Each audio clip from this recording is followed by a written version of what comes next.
Depois dessa doutrina de hoje, se você entender, porque o nosso problema está no entendimento. Se você, depois dessa doutrina de hoje, se você entender a proposta da doutrina, certo? Eu lhe garanto que se você fizer tudo que nós vamos falar aqui, a sua vida, isso aqui não é jargão de pregador, a sua vida nunca mais será a mesma. Há uns 15 dias, numa das minhas viagens, eu tive um prejuízo. Ali depois de Boa Viagem, Boa Viagem e Itauá, tem uma localidade chamada Cruzeta, está muito cheio de buraco. E eu vinha bem devagarinho, vinha a 140, 160, aí não deu para desviar do buraco. Eu tinha prometido para a irmã Luiz que eu não ia mais dirigir essa velocidade, mas aí foi a viagem muito longa, mais de 400 quilômetros, eu tive que ir muito rápido. Resumindo, amassou o aro, tive um prejuízo de 2 pneus, foram R$ 940, mas tive que mandar consertar o aro, porque é aro de alumínio, né? Quando eu voltei de viagem, pela manhã eu fui mandar desempenar o aro. O rapaz não estava lá e deixei o aro lá, botei um step, vim para casa. E ele disse o seguinte, isso foi de manhã, 2 horas e está pronto. Quando foi aproximadamente 2 horas, eu saí de casa, eu tinha Pilates 4 horas da tarde. Ia lá no terminal da Lagoa. Só quando eu entrei no carro, preste atenção, na minha mente, eu fui imaginando a seguinte cena. Rapaz, eu vou chegar lá, esse cara não consertou o aro, ele vai tentar me segurar lá, vai já sair, ele vai inventar alguma mentira, alguma desculpa. E quando ele estiver tentando inventar alguma mentira, eu tenho 4 horas, eu tenho Pilates. Então eu tenho que sair de lá no máximo 3h30. Aí na mesma hora eu fui imaginando essa cena, preste atenção. Aí foi subindo assim dentro de mim aquela raiva. Aí eu fui na minha mente fazendo o discurso. Quando eu chegar lá, quando ele disser, rapaz, tem um probleminha aqui e não deu certo, eu vou dizer para ele, eu comecei a fazer um teatro na minha mente. Vou dizer para ele que eu vim aqui por indicação do Fábio. Agora eu não venho mais aqui nunca. E se alguém perguntar se aqui conserta a área, eu vou queimar. Eu já vim imaginando na minha mente esse teatro. Aí eu me lembrei que eu sou psicanalista. Aí eu disse, calma, estou sofrendo por antecipação. Aí eu comecei a fazer na minha mente, vou chegar lá. Já vai estar pronto. Ele vai me atender muito bem. Eu vou sair de lá muito rápido. Aí não vai dar tempo de dar um pulinho lá no André, porque a senhora, uma anciã que eu pego para fazer Pilates com a gente, tem mais de 70 anos de idade, é vizinha nossa do André. Eu fiquei dizendo, vai dar certo. Eu vou chegar em tempo, tá? Vou no André, bater um papo, tomar um café, aí pego a velhinha 10 para as 5, 10 para as 4. Aí eu fui ressignificando na minha mente aquela cena. Diz aí que na hora que eu cheguei lá, o rapaz disse, estávamos só te esperando. 5 minutos ele trocou, botei, já tinha pago pela manhã, voltei para casa e fiquei pensando, como a gente sofre por antecipação. Nós vivemos na época dos mendigos emocionais. Mendigos emocionais são aqueles que comem migalhas.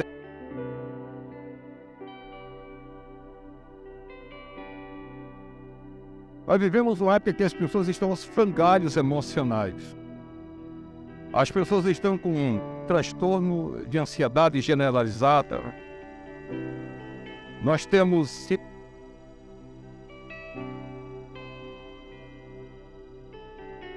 Antigamente, os transtornos acontecem aqui. E muitas vezes nós acabamos nos tornando mendigos espirituais, mendigos emocionais, e acabamos com a nossa vida. Ainda na introdução da mensagem, eu queria ler um texto com vocês, se puder vir comigo, está em Lucas 10. Nós vamos aqui identificar uma pessoa que é um mendigo espiritual. Vou bem devagarinho e já te dar uma corridinha. Lucas capítulo 10, versículo 38 ao 42. Eu vou na minha tradução. André, eu acho que tem água aqui na minha quartinha. Ah, sim. Marta e Maria. Jesus prosseguiu viagem, entrou numa cidade. Uma mulher chamada Marta o recebeu em casa, deixando-o bem à vontade. Era irmã de Maria, que se assentou aos pés do mestre e ouviu atenta a tudo o que ele dizia, enquanto Marta estava ocupada com os afazeres na cozinha. Algum tempo depois, ela os interrompeu. Mestre, o senhor não se incomoda em saber que minha irmã deixou todo o trabalho da cozinha para mim? Mande-a me ajudar. Ele respondeu, minha querida Marta, você está fazendo tempestade em um copo d'água. Essa tradução é fenomenal. Está se preocupando à toa. Só uma coisa importa e Maria escolheu. É o prato principal. Não vou tirar isso dela. Essa mensagem não é massa, né, bicho? Mas nós vemos aqui na irmã Marta uma pessoa que tem característica de alguém que é mendigo emocional. E a primeira característica de quem é o mendigo emocional, anote aí, são pessoas que precisam de muitos estímulos para sentirem migalhas de prazer. A primeira característica de uma pessoa que é o mendigo, está mendigando, é o mendigo emocional, ela precisa de muitos estímulos para sentir migalhas de prazer. É aqui a irmã Marta. A irmã Marta está atrás de aplausos, a irmã Marta está atrás de reconhecimento, a irmã Marta está atrás de apoio dos outros. É assim que a gente identifica alguém que é um mendigo, tá? Com a mão estendida, preso numa emocionalidade doente. E são pessoas que, eu vou repetir, anote aí, precisam de muitos estímulos para sentir migalhas de prazer. Precisam sempre que alguém lá esteja validando, isso é muito bom, nós devemos validar as pessoas.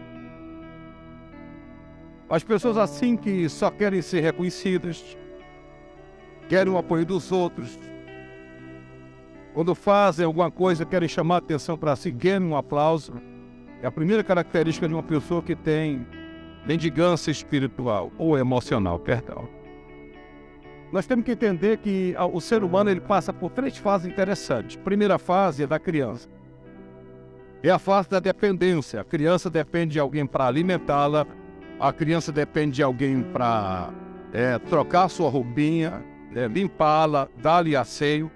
Essa é a fase da dependência, ok? Essa fase é muito normal. Uma criança, ela é totalmente dependente do pai, da mãe ou do cuidador. Só que quando chega a fase da adolescência, aí essa fase é trocada, porque nós estamos numa construção. Essa fase é trocada pela independência. Já viu como o adolescente é, o jovem? Não quer depender do pai, não quer depender da mãe, certo? Ele vai exatamente para o outro oposto. A criança é totalmente dependente, mas o adolescente ele quer dizer para todo mundo que ele já é um homem, já é uma mulher, já sabe cuidar de si mesmo. Aí ele vai para o extremo que é a independência. Aí quando chega na fase adulta, nós trocamos a dependência, nós trocamos a independência pela interdependência. Eu dependo de você e você depende de mim. Só um adulto é que ele consegue viver uma interdependência. Agora, um adulto que não passou por essas fases, é o que nós chamamos de criança congelada, com emoções congeladas. Ele é um adulto, ele é para ser uma pessoa interdependente, ele abre mão da sua dependência, ele abre mão da sua independência para se tornar um ser interdependente. Nós precisamos uns dos outros. Agora, tem adultos que congelaram na fase infantil, são adultos que estão dependendo de todo mundo. Depende das migalhas, da confirmação, da validação. São pessoas que não desenvolveram a sua autoestima e a sua autoimagem ainda. São crianças com 30, 40, 50 anos de idade. São totalmente dependentes ainda. Terceirizam a sua emoção. Aí tem aqueles mais rebeldes, que são adultos, mas que não são crianças congeladas, doutora, mas são adolescentes congelados. Não depende de ninguém na igreja. Já viu gente assim, né? Eu não dependo de pastor, eu não dependo de ministério, eu não dependo de música, eu não dependo de ninguém. É um adolescente congelado. Por isso que eu digo que só um adulto, que alguém que passou pelas fases normais, consegue chegar e abrir mão da sua dependência. Caso da irmã Marta, que precisa de muitos estímulos para sentir migalhas de prazer. Não é mais um adolescente congelado dizendo que não depende de ninguém. Eu digo isso porque sou pastor há 23 anos e aqui e acolá a gente encontra uma pessoa com 50 anos de idade, 60 anos de idade, 40 anos de idade, um adolescente congelado. Eu não dependo de ninguém na igreja, eu não dependo de ninguém. Como se ele mesmo fosse para o mato semear o seu café, colher, moer, triturar para fazer. Como se ele fosse para o mato para semear o trigo, colher, processar e fazer o seu próprio pão. Como se ele fosse para o mato também plantar o seu próprio arroz, plantar o seu próprio feijão, criar os seus próprios animais e comer a sua própria carne. Quando a pessoa diz que não precisa de ninguém, que é totalmente independente, nós estamos diante do adolescente congelado. Porque a marca do adolescente é exatamente o rompimento com a dependência. Eu sou independente. Mas só uma pessoa madura reconhece que ela não é dependente de ninguém. Eu não dependo do Ismael para ser feliz. Ismael, se ele for maduro, não depende de mim para ser feliz. Mas eu abro mão dessa independência para me tornar interdependente do Ismael. Mas vamos mais adiante. Olha a segunda característica de uma pessoa que é um mendigo espiritual, emocional. São pessoas que cobram demais de si mesmo e dos outros. Você já viu aquele pai, aquela mãe só vive dando banco em todo mundo? Sentado. Cobram demais de si mesmos e dos outros. Vivem dando broncas à torta e à direita. São pessoas que têm insatisfação crônica. O menino não pode correr dentro de casa. É bronca por cima de bronca. Como diz aqui no Ceará, carão por cima de carão. São pessoas que lembram demais de si mesmo e dos outros. Vivem dando broncas à torta e à direita e tem uma insatisfação crônica. Você se identificou com algum desses dois pontos? Terceira característica aqui da irmã Marta. A irmã Marta está aqui, a segunda, né? Dando bronca em Jesus. Jesus não está vendo, não. Eu estou aqui só assim na cozinha. E a irmã Maria, minha irmã, não teve. Manda que essa mulher venha para cá, rapaz. Você já viu gente assim, que amanhece o dia dando bronca em todo mundo, anoitece dando bronca em todo... Olha, irmão, nessa hora eu queria que os casais baixassem a cabeça, porque nessa hora é normal alguém olhar assim de rápido de olho para outro. Você vai dormir no sofá hoje. Aleluia. Vamos lá para a terceira característica. Irmã Marta está dando bronca em Jesus, está dando bronca na irmã, porque ela cobra demais de si mesma e dos outros. Terceira característica aqui de uma pessoa que é um mendigo emocional. Pessoas que não conseguem viver uma vida alegre. São excessivamente apontadores de falha do sim. Você já viu gente assim na igreja, não consegue olhar para o seu próprio pecado? Ah, o fulano de tal canta ruim. O fulano de tal canta bom, mas é desmantelado. Aquele ali prega, mas grita demais. Aquele ali prega, mas ninguém ouve nem a voz dele. Aquele ali é assim, eu não gosto daquele porque é daquele jeito. Você já viu gente assim que na igreja não gosta de ninguém, fica apontando, criticando todo mundo? É uma pessoa, tem a característica aqui da irmã Marta. Vamos devagar. Quarto lugar, a irmã Marta está dizendo, Senhor, tu não está vendo que eu estou aqui. Quarta característica de um mendigo emocional, que é ser aceito por aquilo que faz. Usa as atividades para substituir a comunhão e a reflexão. Meus queridos, eu já falei aqui que na doutrina, que até eu recomendo todo mundo assistir novamente, ok? Que é aquela sobre o bom samaritano, que o mundo vai olhar para você por aquilo que você tem, a religião por aquilo que você faz, mas a graça te olha por aquilo que você é. Isso é libertador. Eu não quero ninguém perto de mim que me ame por aquilo que eu faço por ele ou por ela. Eu não quero ninguém perto de mim por aquilo que eu tenho. Quero alguém perto de mim que me ame pelo que eu sou. E como diz na filosofia, eu sei que sou e sei que nada sou. Nunca queira ser aceito, ser amado por aquilo que você faz. Porque isso é uma espécie de manipulação emocional que tanto é ruim para mim como para aqueles que estão ao meu redor. É ser utilitarista demais.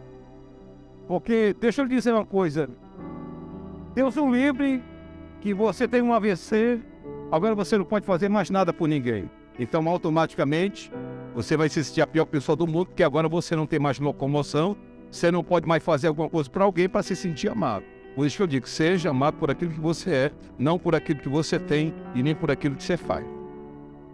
Tem alguém aí? Eita, glória a Deus.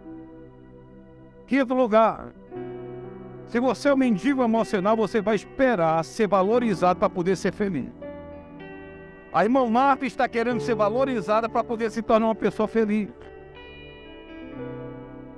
Então, se você esperar ser valorizado para ser feliz, se prepare, porque nem sempre as pessoas vão te valorizar. Agora, a segunda proposta que eu trouxe nessa noite, trauma, vitimização, superação, eu vou trocar essa superação pela autorresponsabilidade e ressignificação, tá bom? Nós temos um caso aqui de Jó.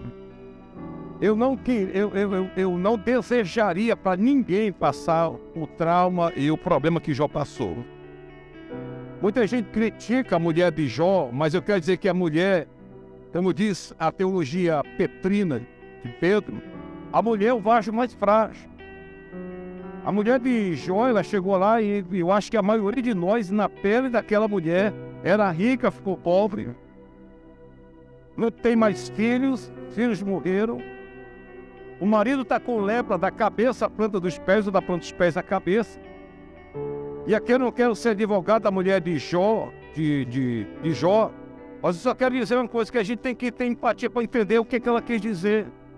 Ela viu o seu marido doente e ela disse, ainda mantens a tua integridade, amaldiçoa-se teu Deus e morre. É uma mulher amargurada, uma mulher que perdeu os filhos, perdeu todos os bens e o marido está lá doente com câncer. Então anote aí, todo trauma não resolvido, toda angústia não resolvida, toda neurose não tratada te leva à mendigância emocional. Agora, todo trauma ele pode vir, as dores da nossa alma podem vir através de um trauma ou de uma marca emocional. Qual a diferença? Trauma é aquele carro a 300 km por hora, bate em carro, não sobra nada. Amassou tudo, isso aqui é um trauma. E o que é marca emocional? É aquele martelozinho desse tamanho, miniatura, que você dá para alguém quebrar um carro todo. O carro a 300 km na pancada se acaba todo em fração de segundos. Para você com um martelinho desse tamanho acabar com o carro, você vai levar muitos meses, até anos, porque não tem muito poder. Mas o que é marca emocional? É aquela que você vai crescendo, teu pai não te abraça, a tua mãe não diz que te ama, ninguém te valida, ninguém te aceita dentro de casa. Você não é rejeitado, mas em compensação não tem um abraço do pai, não tem um beijo da mãe, não tem essas coisas que são tão normais, que todo ser humano precisa ser amado e ser aceito. Isso vai gerando marcas emocionais. Então, todo trauma não resolvido gera angústia. O nosso inconsciente ele é tão maravilhoso, é uma máquina tão perfeita de Deus, que Deus coloca o nosso consciente para ele resolver todos os nossos traumas. Aí, quando o nosso consciente não consegue resolver o trauma, gera angústia. Aí toda angústia não resolvida, sabe o que acontece? O nosso consciente empurra para baixo para o inconsciente, gerando neurose. Aí lá no inconsciente ele manda de volta a resolver esse negócio, cara. Aí um consciente não consegue, manda de volta, aí fica esse empurra. Aí toda angústia não vem resolvida, gera recalque. Quando nós empurramos o trauma lá para baixo, não resolvemos nossos dilemas, surge o que nós chamamos de recalque. E o que tem de gente recalcada mesmo sendo crente? Os seus problemas emocionais, as suas debilidades emocionais, a sua mendigância emocional, empurra para baixo porque não consegue resolver. E todo trauma não resolvido, toda angústia não resolvida, toda neurose não tratada, te leva à mendigância espiritual. Agora, quando você não consegue resolver os teus traumas, inicialmente, quando alguém, olhe para mim, quando alguém me espancou, se você foi vítima de estupro, abuso por parte do pai, abuso por parte de alguma coisa e você não conseguiu resolver aquilo, em primeiro lugar, você é vítima, isso aí é normal. Se alguém foi assaltado no meio da rua, espancado, você é vítima. Se você foi abusado sexualmente há muito tempo atrás, você foi vítima. Se você foi abusado na área não física, mas na área emocional, você foi vítima. Agora, o problema da vítima é quando eu não consigo resolver o dilema. Aí isso me leva à vitimização, que é diferente de ser vítima. O que lhe impactou, o que lhe machucou, você era vítima. Você não teve problema e você não tem culpa no cartório. Mas a culpa acontece exatamente depois, quando eu, como vítima, não consigo trabalhar aquilo. Eu sei que a pedofilia ela é uma doença. E a pedofilia, além de uma doença, um transtorno, também é um crime. E deve ser tratado como um crime. Quando eu falei doença, na realidade eu retiro essa palavra, que é um transtorno. A pedofilia é um problema que deve ser aplicado ao rigor da lei. Mas tem algumas pessoas, não são todos os casos, é a minoria, de pessoas que foram abusadas sexualmente, não tiveram maturidade suficiente para resolver aquele conflito. Aquele conflito gerou neurose. As angústias de não ter resolvido aquele trauma leva essa pessoa à vitimização. E como vitimização, você vai ter que cobrar de alguém. Porque você se acha no direito agora, porque você foi abusado, você não conseguiu se libertar daquele trauma, você começa a usar a vitimização, a racionalização, para que todo mundo entenda e lhe compreenda nesse seu comportamento estranho. Só que quando você está na vitimização, você se acha no direito de impor aos outros aquilo que aconteceu com você. Aqui tem um caso de alguns abusadores sexuais. Não são todos. Mas alguns abusadores sexuais não conseguiram resolver o conflito gerou recalque gerou neurose, e a pessoa acabou procurando praticar aquilo que ele mais odiava. Eu quero pedir para vocês uma coisa. Essas doutrinas aqui de quinta-feira, se você parar para entender, é porque às vezes nós não valorizamos aquilo que nós ouvimos. Mas essas doutrinas que eu estou dando aqui de quinta-feira, desde o mês de janeiro, sobre restauração emocional, isso aqui tem se transformado em uma verdadeira faculdade. Aqui nós temos alguém que está se formando em psicologia, e ela sabe da dificuldade de que é você trabalhar a mente das pessoas, a alma das pessoas. Eu quero que você entenda, não que estou puxando brasa para a nossa sardinha, mas nossas doutrinas são uma etapa de uma faculdade. Eu aconselho você a olhar todas as doutrinas que foram pregadas desde o começo de janeiro para cá, tá bom? Assista novamente as doutrinas passadas, principalmente aquela doutrina que eu preguei, qual o sentido da vida, vencendo o vazio existencial. Uma verdadeira aula de logoterapia. E foi uma doutrina assim que mexeu muito com a nossa estrutura. O nosso grande problema, sabe qual é? É que quando nós estamos com dores na igreja, com problemas emocionais, sabe onde é que nós vamos buscar a solução? As pessoas buscam frases de efeito e de autoajuda na internet, ao invés da Bíblia para nortearem as suas feridas. Eu digo, sabe por quê? tem pessoas na igreja que eu faço acompanhamento particular. E de vez em quando, quando a gente toca na ferida, André, essa pessoa pega uma frase lá, que viu na internet. Tipo, quem te viu passar na prova e não te ajudou, quando você na bênção vai se arrepender. Essas frasezinhas chulas, que aprisionam as pessoas no estado emocional de eterna vitimização. Aí essas pessoas, quando eu estou tratando, mandam essas frases de efeito para mim. Aí sabe qual é a minha resposta? Eu mando o versículo bíblico de volta. Porque está na hora da gente começar a entender, cara, é o seguinte, eu sou guiado por essas frases de alta ajuda da internet, ou eu sou norteado pela palavra de Deus? As pessoas buscam frases de efeito ou de alta ajuda na internet, ao invés de buscarem na Bíblia para se nortear em relação às suas feridas emocionais. Meus queridos, preste atenção que eu vou falar, o mundo já está cheio de ódio. O mundo já está cheio de ódio, tem pessoas que são propagadores do ódio. O mundo já está cheio de ódio. Não seja você mais um que seja porta para o ódio entrar nesse mundo e piorar o mundo cada vez mais.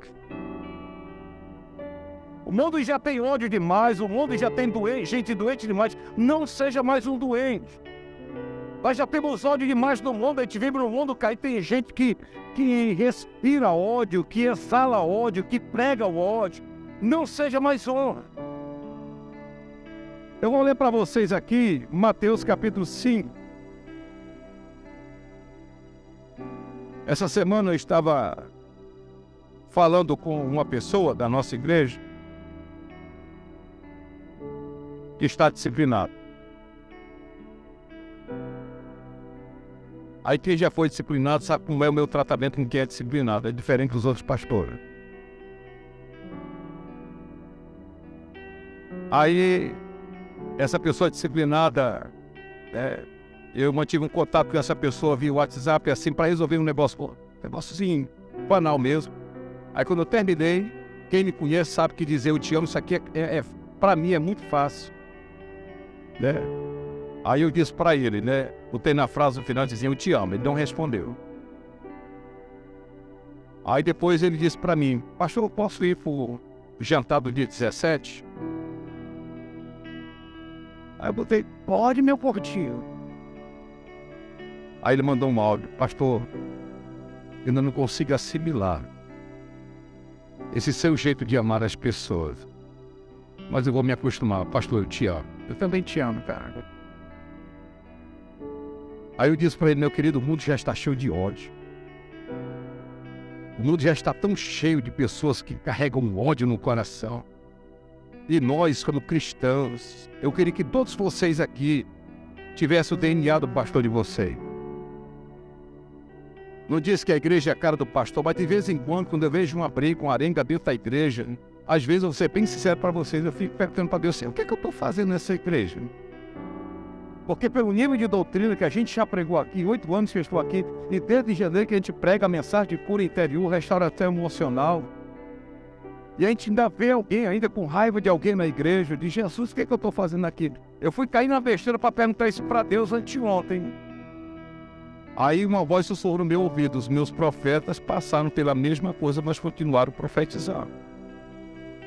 Aí, quem me conhece a minha intimidade com Deus, eu oro a Deus assim, eu disse, pode nem brincar. Eu sou muito aberto assim com Deus, porque Deus para mim não é a força subjetiva. Deus para mim é o meu paizinho, está comigo nas horas boas e nas horas ruins. Aleluia. E tem hora que eu deito no colo dele, aleluia. Eu sou o pulsar do seu coração. Ele consegue ouvir o meu clamor sem ter nenhuma palavra na minha boca. Esse é meu relacionamento com o meu paizinho. O mundo já está cheio de ódio. Não seja você mais uma porta para o ódio entrar nesse mundo e piorá-lo cada vez mais. Olha Mateus capítulo 5. A partir do versículo 3, Jesus diz, abençoados são vocês, que nada têm para oferecer. Quando vocês saem de cena, a mais de Deus e do seu governo. Abençoados são vocês, que sofrem por terem perdido o que mais amavam. Só assim poderão ser abraçados por aquele que é o amor supremo. Abençoados são vocês, que se contentam com o que são, nem mais nem menos. Assim vocês se verão como orgulhosos, donos de tudo que não pode ser comprado. Abençoados são vocês que sentem fome de Deus. Ele é comida e bebida e alimento incomparável. Abençoados são vocês que se preocupam também estar tesouro. Na hora que precisarem de ajuda também receberão cuidado. Abençoados são vocês que puserem em ordem seu mundo interior com a mente e o coração no lugar certo. Assim vocês poderão ver a Deus no mundo exterior. Abençoados são vocês que conseguem mostrar que cooperar é melhor que brigar ou competir. Quem vai ficar no meu lugar esse ano? Desse modo irão descobrir, eu vou repetir, abençoados são vocês que conseguem mostrar que cooperar é melhor que brigar ou competir. Desse modo irão descobrir quem vocês realmente são e o lugar que ocupam na família de Deus. Abençoados são vocês cujo compromisso com Deus atrai perseguição. Há perseguições para avançar cada vez mais no reino de Deus. Isso não é tudo. Considerem-se abençoados sempre que forem agredidos, expulsos ou caluniados para me desacreditar. Isso significa que a verdade está perto de vocês o suficiente para os consolar, pensando que os outros não têm. Alegre-se quando isso acontecer. Comemorem, porque ainda que eles não gostem disso, eu gosto. Eita, papaizinho do céu gosta de ver a gente sofrer, né? E os céus aplaudem, pois sabem que vocês estão em boa companhia. Meus profetas e minhas testemunhas sempre enfrentaram essa mesma dificuldade. O mundo está cheio de ódio. Não seja você mais uma porta para o ódio dentro da casa do Pai. Seja um instrumento de cura para as pessoas. Ah, pastor, mas o mundo diz que a gente não pode ser besta. Ok, preste atenção. O mundo diz, deixe de ser besta, rapaz. A Bíblia diz 70 vezes 7.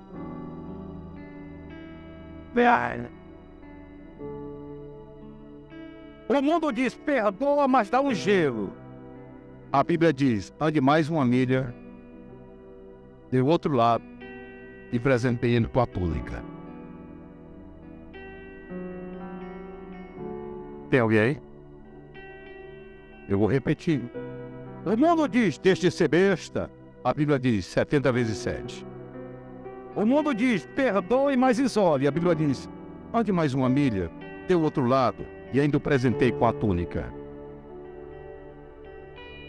Liberar perdão é para gente grande, seres humanos evoluídos.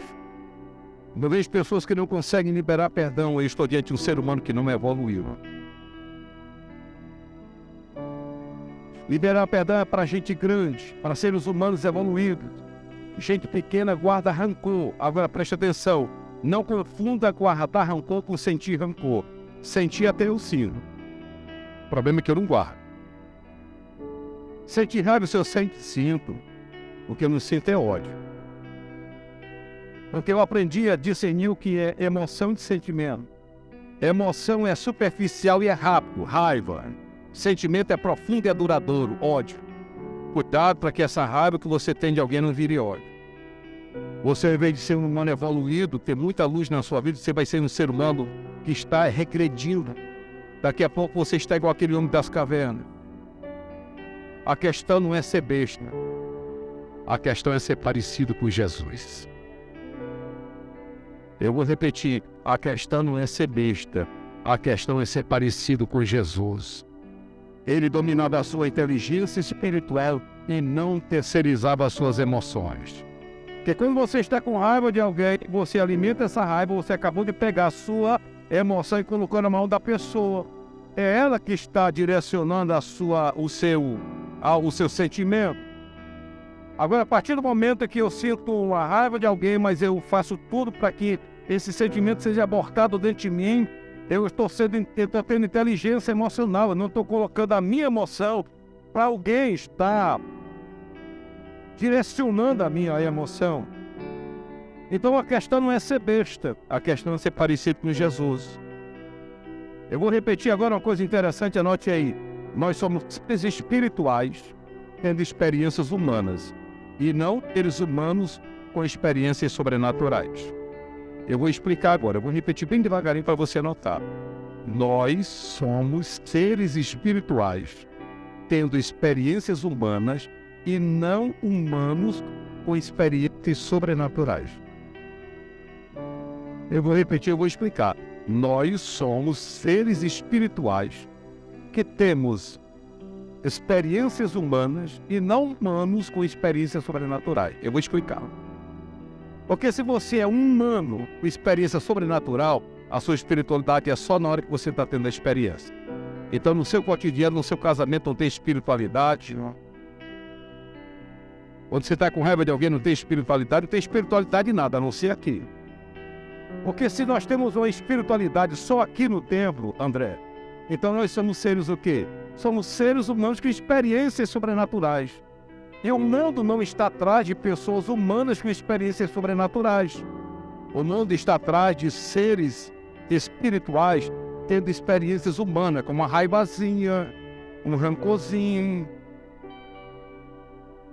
O mundo está atrás de pessoas espirituais. Agora, se você é um ser humano com experiências sobrenaturais, você só é crente nesse ambiente aqui. O mundo não conhece a espiritualidade através de você. Você não exala amor, você exala ódio, mas aqui não, aqui você está cheio de Deus, orando em línguas, dando glória a Deus. Por quê? Porque se a sua espiritualidade é só aqui nessas 4 paredes, durante 3 vezes por semana, e na hora de 2 horas de culto, então você é um ser humano que de vez em quando tem experiências sobrenaturais. Mas nós não somos seres humanos com experiências sobrenaturais. Nós somos seres espirituais que temos experiências humanas. Você não é discípulo de Jesus? Jesus, ele era um espiritual com experiências humanas. Teve fome, teve sede, teve raiva, teve sono. É por isso que o evangelho não avança. O evangelho não avança porque a igreja brasileira são seres humanos com experiências sobrenaturais e não seres espirituais tendo experiências humanas. Eu não sei se você entendeu. O pastor está saindo fumaça na cabeça. Eu vou explicar devagarinho. Entendeu, Cris? Então explica aqui para nós. Nós não somos daqui, nós somos de lá. Nós somos seres espirituais, nós temos uma nova natureza que de vez em quando temos experiências humanas. Nós não somos seres humanos com experiências espirituais sobrenaturais. Nós somos seres espirituais que de vez em quando a gente degusta dessa humanidade. Mas deixa eu terminar. Eu quero falar agora sobre o grande pecado de Jó. Epa, pastor, pecado de Jó.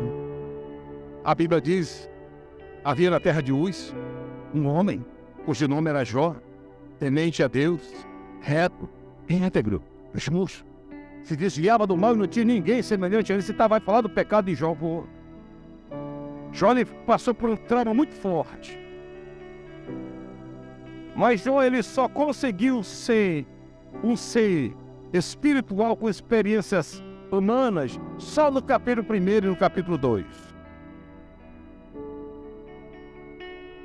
Ele começou bem. Quando a praga chegou, quando a morte chegou, quando os bens foram embora, ele disse: mulher, como Lucas fala tudo, receberíamos o bem, não receberíamos o mal. Não saí do ventre da minha mãe, não tornarei para lá. O Senhor deu, o Senhor tirou. Bendito seja o nome do Senhor. E a Bíblia diz: em tudo isso não pecou Jó, até aí tudo bem.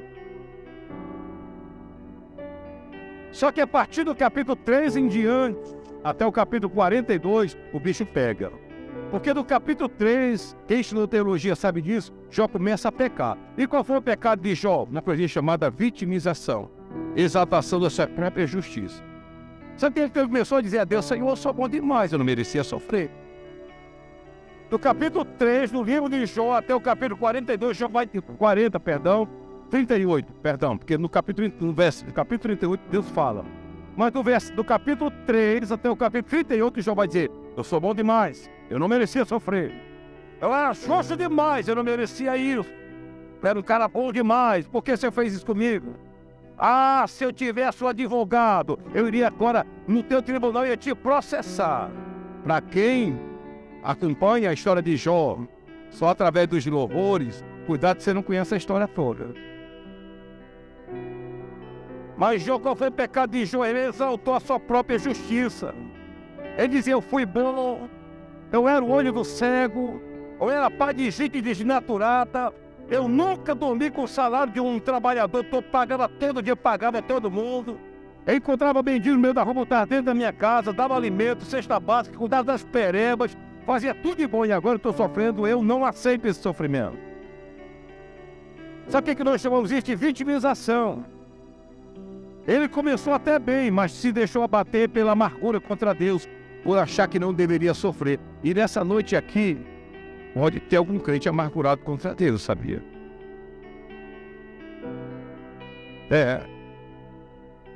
Pastor, tem crente amargurado contra Deus? Tem. Eu não merecia essa doença. Eu não merecia essa porta de emprego fechada.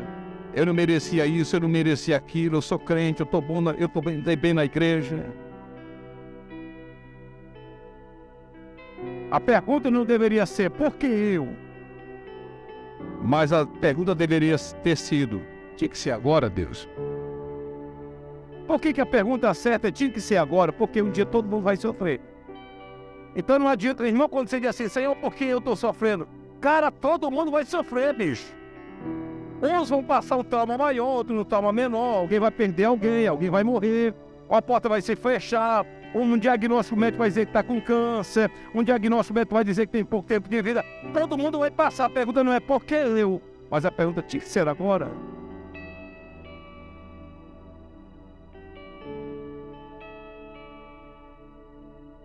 Tem alguém? Tem alguém aí? A pergunta não deve ser por que eu. A pergunta deve ser, tinha que ser agora, sabe por quê? Porque todo mundo sofre. Alguém aqui não sofreu ainda? Com exceção dessas crianças? Alguém aqui pode levantar a mão, pastor, eu nunca sofri na minha vida. Nunca tive uma frustração, nunca tive uma raiva. Vem aqui que eu quero colocar uma corona na tua cabeça. Aquela auréola da igreja católica.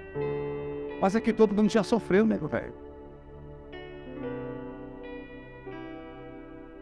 A primeira grande dor que eu tive foi quando eu tive que enterrar minha mãe. Morreu de câncer. A segunda grande dor que eu até pensei em me desviar, fiquei com raiva de Deus, foi quando assassinaram brutalmente meu irmão, mais velho. Eu fiquei questionando Deus, como é que pode, o pregador, ganhando alma, porque no dia do enterro do meu irmão, 5 homens para matar um. Espancaram meu irmão até a morte. E o diabo cochichou no meu ouvido, tu ganha tanta alma para Deus e eu entro no fundo da tua casa. Eu fiquei revoltado contra Deus. Isso fazem quase 20 anos. Aí depois tive que sepultar meu irmão, que eu vi morrendo de AIDS, só o couro e o osso. E agora, recentemente, parece um déjà vu. Espancaram meu último irmão até a morte, à semelhança do primeiro, mais velho. Só que agora, quando espancaram o segundo, eu não senti tanto impacto como aquela primeira. Na primeira eu senti impacto. Na segunda eu já fiz ressignificação. Todas as coisas cooperam para o bem daqueles que amam a Deus. Todas as coisas cooperam para o bem daqueles que amam a Deus. Todas as coisas cooperam para o bem daqueles que amam a Deus. Todas as coisas cooperam para o bem daqueles que amam a Deus. Todas as coisas cooperam para o bem daqueles que amam a Deus. Sabe onde é o começo da nossa libertação, para me terminar? É quando nós saímos da vitimização. Teve aqui o trauma, até aí tudo bem, você foi vítima. Você não tratou a sua dor, você agora se vitimizou. Agora a cura acontece, sabe quando? Quando você começa a sentir raiva. Pastor, mas a raiva é um sentimento tão ruim. Eu estou falando raiva em relação ao trauma. Porque enquanto você só chorava dizendo, ai, ninguém me entende, você era passivo. Quando você começa a lembrar daquele evento, você está começando a sentir raiva, é um bom sinal. Você deixou de ser passivo para se tornar autônomo. Você já não está mais querendo ser vítima. Agora você está com raiva daquela situação. Agora olhe para mim. Faz sentido quando eu digo assim, irmão, essa doutrina de hoje, saia com raiva. Faz sentido agora a frase que eu sempre digo há 8 anos, irmão, saia com raiva desse culto. Mas não saia com raiva de mim, não saia com raiva da igreja, saia com raiva de você. começo da tua libertação da vitimização é quando você começar a olhar para o trauma e você começar a sentir raiva. Se você está sentindo raiva, é um bom indício de que você não está mais naquela zona de tadinho de mim, você sair de lá e agora você está com raiva. Aleluia. Bem-vindo a essa raiva, porque você acabou de sair da zona de conflito e você está na zona para começar o período de libertação da tua vida. Aleluia. Fique com raiva mesmo. Fique com raiva daquele trauma, não se sinta uma vítima eterna. Aleluia. Hoje é noite de você se superar, cara. E já que você está com raiva, pastor, estou com raiva. Estou com raiva de quem me abusou. Estou com raiva de quem era para minha mãe e não me amou. Estou com raiva de quem era para me aceitar e não me aceitou. Estou com raiva de tudo e tudo. Bem-vindo. Começa a libertação, começa agora.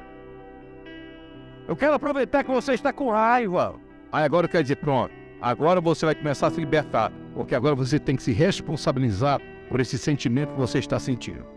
Porque lá na vitimização, você culpava os outros. Aí agora não, você saiu de lá. Agora você está tendo raiva de tudo que lhe aconteceu, bem-vindo. Que agora eu posso dizer, está na hora de você ser responsável. Não por o que aconteceu, mas por aquilo que você fez com aquilo que fizeram com você.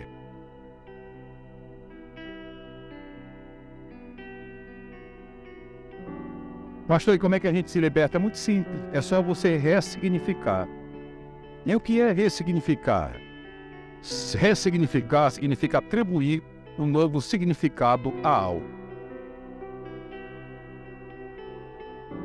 Eu vou repetir, sabe o que significa ressignificar?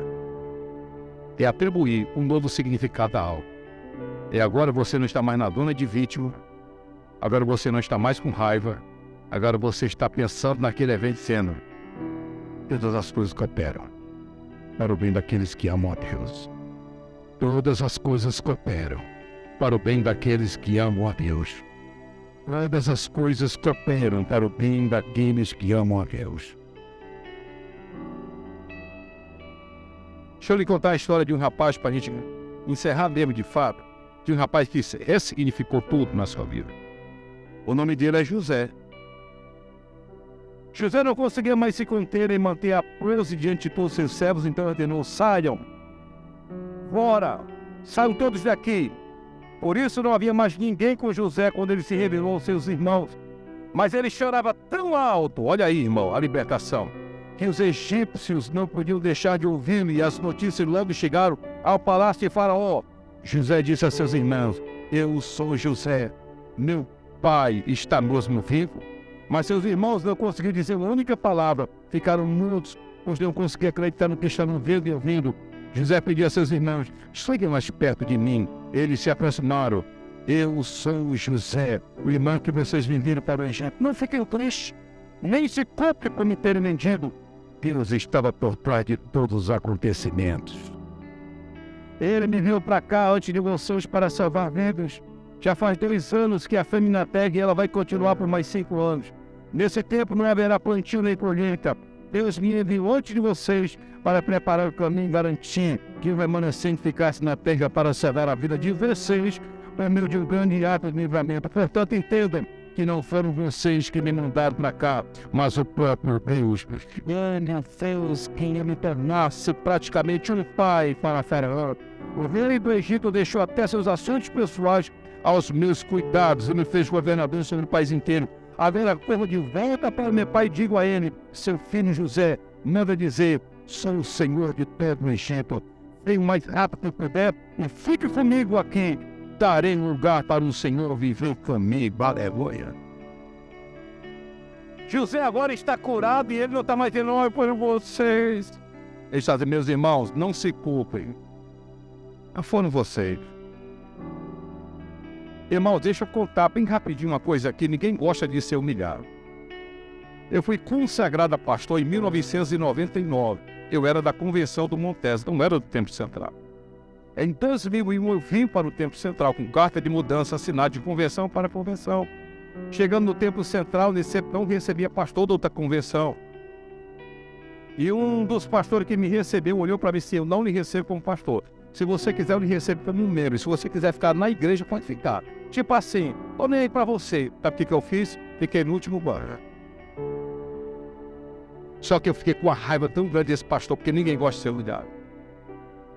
E eu passei 6 meses, irmão, a minha esposa, a irmã Fernanda dizia: filho, o que o pastor fulano de tal tem contra ti? Que nas doutrinas é só indireta para ti. E quando ele te pega, bota para você fazer os piores trabalhos da igreja. E eu disse para minha esposa: filha, eu estava orando, Deus disse para mim: ele está te provando. Fica acima que eu vou te abençoar. E eu fui humilhado na cidade de Horizonte. Mas fui muito humilhado mesmo. E sabe o que aconteceu? Saí de lá, mas saí ainda guardando uma certa mágoa no coração do pastor, certo? Que hoje é pastor do Aracati, do Templo Central. Vim para Fortaleza, tratei do meu coração. Aí quando eu já era pastor novamente, muitos anos depois, eu vou pregar na cidade de Pentecoste, o pastor de lá de Pentecoste era ele mandou me convidar. Preguei na igreja dele, muitos anos depois, terminei, fui jantar na casa dele, pastor, eu quero lhe agradecer. Porque na época que você estava me machucando, eu não me entendi, eu fiquei com raiva do Senhor. Mas pastor, muito obrigado. Muito obrigado, pastor. Através daquelas provas eu passei a orar mais. E eu passei a entender que não era o meu tempo. O tempo de Deus está chegando agora na minha vida. E dei um abraço nele. E um dia desse, agora recente, fui eu, a irmã Fernanda, a irmã Sandra, o irmão Nilton, pensando bater lá na Aracati no culto de Santa Ceia. Aleluia. Meu amigão hoje em dia. Sabe por quê? Eu tive que ressignificar todas as coisas que operam para o bem daqueles que amam a Deus. Todas as coisas que operam para o bem daqueles que amam a Deus. Todas as coisas que operam para o bem daqueles que amam a Deus. E Jó também ele ressignificou o que aconteceu com ele. No versículo 1:17 que eu li, nós vamos ver aqui Jó ressignificando. Ele está dizendo: Senhor, eu te conhecia só de ouvir falar, mas agora é diferente. No Salmo 119, versículo 67, a Bíblia diz: antes de ser afligido eu andava errado, mas agora eu guardo a tua palavra. No versículo 71 do Salmo 119, o salmista diz: foi bom ter sido afligido para que aprendesse a tua palavra. A ressignificação e a libertação total das nossas dores. Isso é quando você começar a ressignificar